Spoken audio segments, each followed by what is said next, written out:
How are we doing there, boys and girls? Manthieus here. Welcome back to another video. I want to take a little bit of a look at enchanting today, continuing on our little series of highlighting and taking a first look at some of the professions now that the beta is live. I've had a little time to play with enchanting. I've not dove particularly deep with it. This will be more of a first highlights of what enchanting is going to offer. So let's get straight into it then.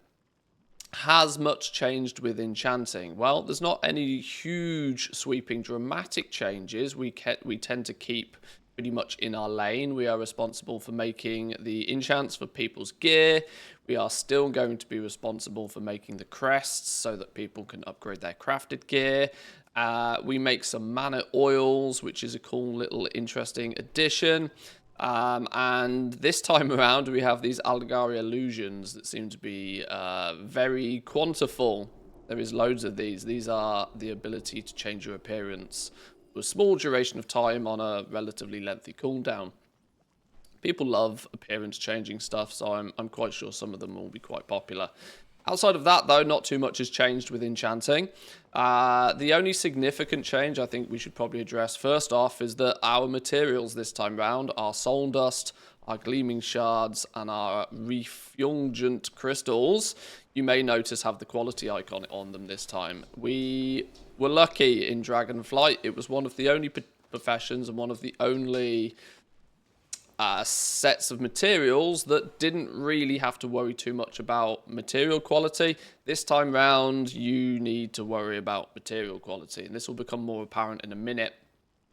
But we are, us enchanters, going to be doing mostly the same sort of thing. Leveling of enchanting, I noted this yesterday actually with the leatherworking video. You can get quite far into enchanting without really having to rely too heavily on like work orders or anything of that nature, meaning that we should be able to get sort of 50 to 70 points quite comfortably. And the way that the world within is looking is that some of these end game recipes that are going to give us those points and push us much further towards our goal of, you know, getting a full 100 skill, these seem to be much more readily available this time round, and it should be, you know, maybe not so much of a reputation grind this time. Maybe you can just go to a dungeon and kill a boss and get one, for example. They've made the acquisition a little bit easier to get for some of these, which is a welcome addition to me. The level of gatekeeping doesn't need to be so aggressive these days, I believe. But let's talk about some of the major features then. So we have three different categories of enchants this time round. We have earthen enchantments, we have Aratha enchantments, and Nerubian enchantments. They've gone this faction-specific route, and they've done this with a couple of the professions so far, rather than straight up just breaking them down into like categories such as weapon enchants or bracer enchants. Each sub-faction is going to have access to a bunch of different things, and you will eventually be able to spec into these factions specifically to unlock further improvements within those factions. It's a slight twist on how we're usually used to playing with enchanting. It is going to make finding that recipe in your list a little bit more frustrating. You might need to use the search tool a little bit more. But all the same, it still works perfectly fine. There's not, like I said, there's not too much to scream and shout about with enchanting. I'm still hoping that they throw some flavor in it. I said this with leatherworking, that it still felt a little bit template and a little bit lacking. They have, it is probably worth noting at this point, actually, because of the three different material qualities that we're now going to have, Disenchanting becomes far more of a mini game within enchanting this time round, so much so that there's actually a full specialization tree. We've seen this pattern with jewel crafting, with its prospecting.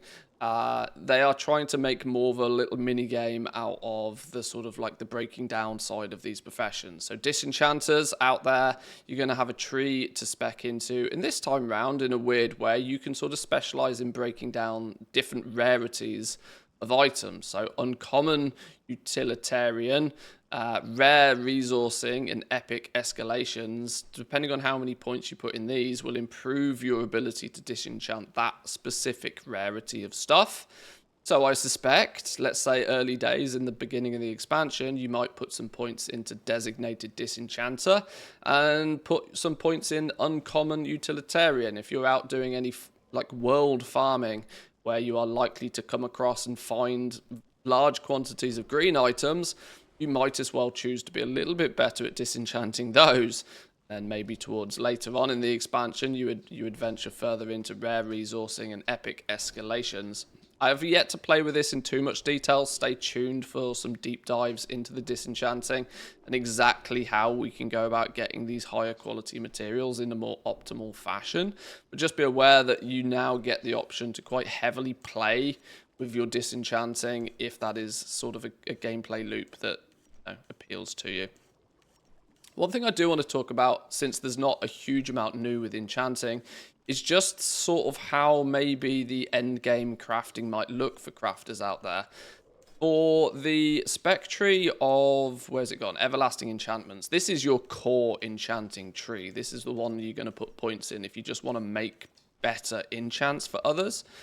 I've simulated by putting a whole bunch of points in one very specific direction. This is usually considered a smart way of spending your spec points initially, hyper focusing on something, becoming as good as you possibly can on that one thing, and even doing exactly this. This, for reference, unlocked the Authority of Storms weapon enchant. If we find that on our list here, we can see Authority of Storms. I have done about as much as I can do to get skill from the skill trees on this. And I'm at the point now where I have 412 skill and I need 480 to be able to guarantee max quality versions of these.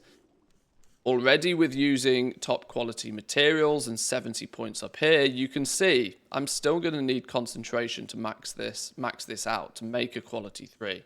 Anytime I press the button now, it will make quality 2 every single time. Without the inspiration mechanic giving you the chance to proc the next quality, what this bar tells you you will get is what you will get.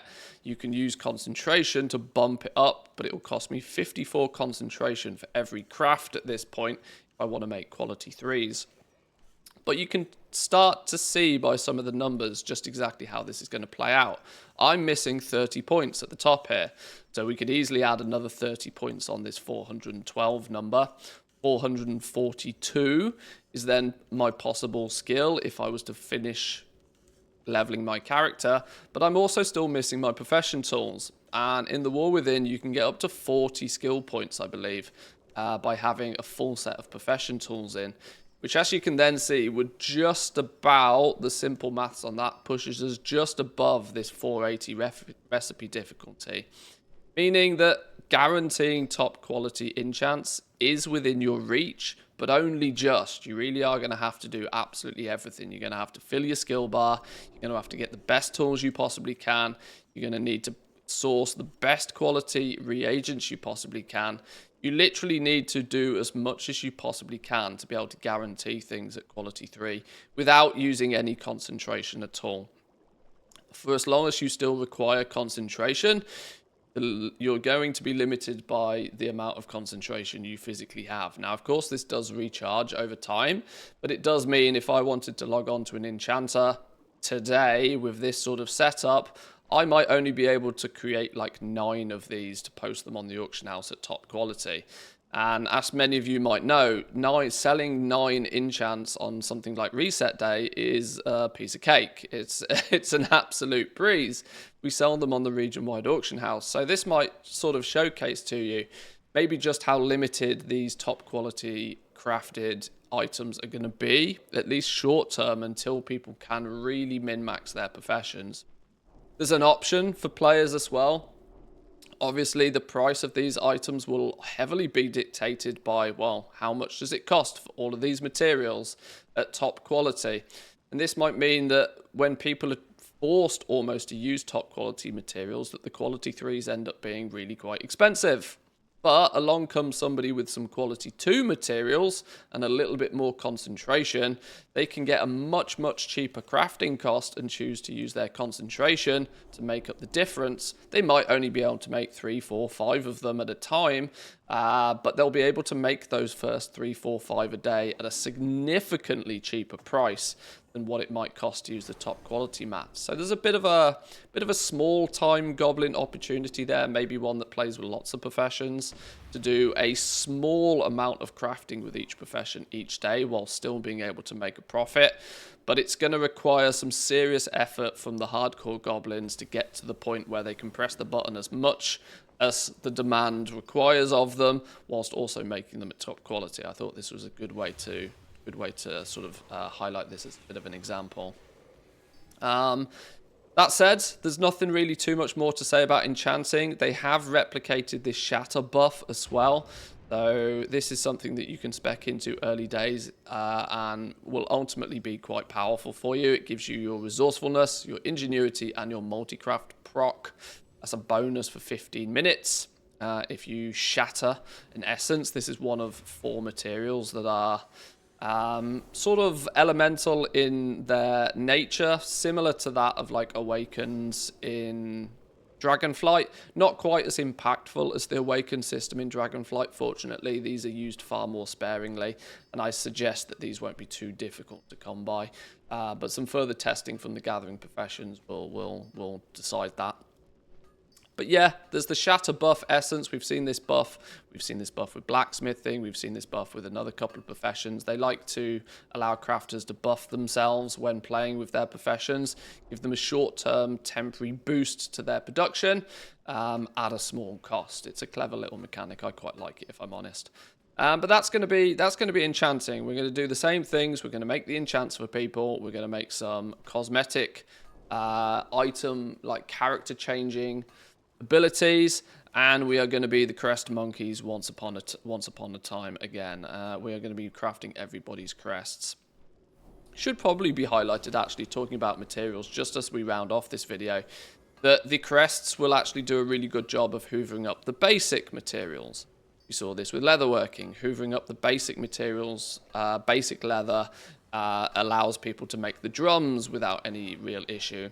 Kind of acts a little bit like a recycling system. As those quality 1 materials start to stack up, enchanters can choose to use the quality 1 materials when making the crests, keep a bit of demand for the low basic stuff. Plus, of course, as we've already established, that some of the top end crafts are going to put high demand on the top quality materials as well. Good that they are trying to implement some use for all qualities of materials, so that we don't end up in a real sticky situation where nothing but top quality materials is acceptable, and all the quality 1s and 2s just stack up and get cheaper and cheaper and cheaper. There we go, boys and girls. I will leave it there for this video. Thank you all for watching through these. I hope you're enjoying them. Give the video a like if you're enjoying it. Maybe drop your suggestions on what profession you'd like to see next in the comments. I am slowly, day by day, going through each one. If, of course, you've got any very specific questions about specific professions or anything that's going on in the War Within, I recommend jumping into the Discord. We have dedicated channels over in the Discord for all different types of professions, whether you're a crafter, whether you're a farmer. You can hop in there, ask your questions, and I or anybody else can jump in if they can be of assistance. But enjoy the rest of your day, boys and girls. Hit the subscribe button if you haven't already. Like the video, and I'll catch you next time. Peace.